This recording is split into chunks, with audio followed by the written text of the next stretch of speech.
Okay, I'm back, and I hope you use some time throughout this video to really write and reflect and get to the start of finding out what fear means for you and what you actually are afraid of. I kind of want to take it a little step further, so if you're still with me, let's keep it going. Okay, so we're talking about defining fear, what we're afraid of, and using an example either currently or from our past in order to find out certain patterns or getting to the root of why we're fearful. Some of you guys may have found that root right now, but if you still realize that you haven't been able to figure out what it is, let's go a little bit further.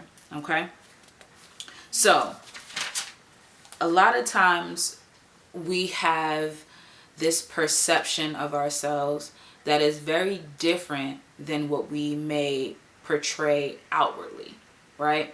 I can strive to speak with a lot of confidence in things that I do, but there may be still parts inside of me that I'm struggling with or that I'm working on, right? Know that as you are working towards one thing, you're not going to always feel perfect in it, but you're a work in progress. So don't beat yourself up. Don't be too much of a critic on yourself. Trust me, I would know.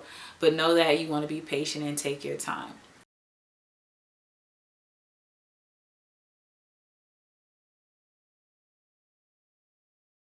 Our mind is very powerful, right?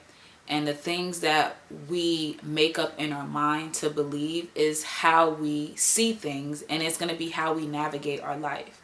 So we have to almost switch it up. We have to kind of rework it in order for us to see clearly, in a sense. And it starts in here. It starts how we view ourselves. You know, how I see myself is how I'm going to navigate my life.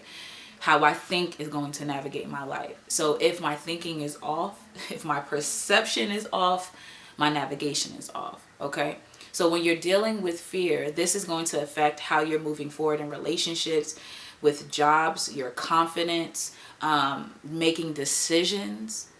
All of this is going to affect every part of your life.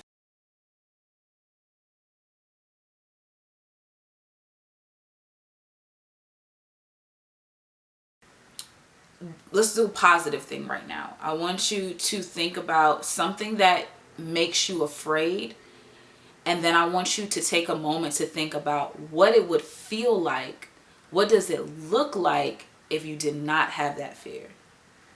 A lot of times if I think about how I'm shy, I really don't want to say that. I don't want to be judged. And I feel timid.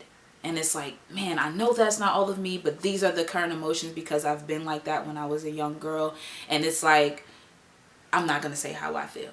But I got all this expression in me and so many things I want to say and get out, but I'm afraid to do so because of all these reasons. But I think about what it feels like to not have that block in my way, to not have that fear. And it makes me smile. It makes me feel bright to be like, oh, I'm unstoppable.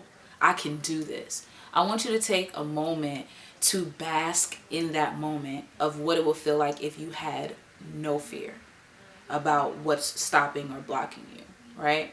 Think about that. Close your eyes and visualize what that feels like or what that looks like for you. See yourself in your mind moving as a strong person without any fear. Because that's actually the original blueprint of us. We're not built to be fearful people, you know? So go back to that moment, to the beginning where you were even as a child. Even though you didn't know of many things, you moved in a way that was fearless. You might have spoke a certain way, you might have did a certain thing. Go back to that moment where you saw yourself as being fearless. And I want you to write about that. A lot of times it's so easy for us to go to the negative moments, to go to where we feel timid and afraid, that we forget that we have the ability to think about times when we're not afraid and what that feels like. So create this for yourself and use this moment to write this down. Okay? So I want you to spend some time writing about you being fearless. I want you to be as descriptive. I want you to feel empowered as you're writing this down. And let's get some positivity on our paper and our journals today, okay?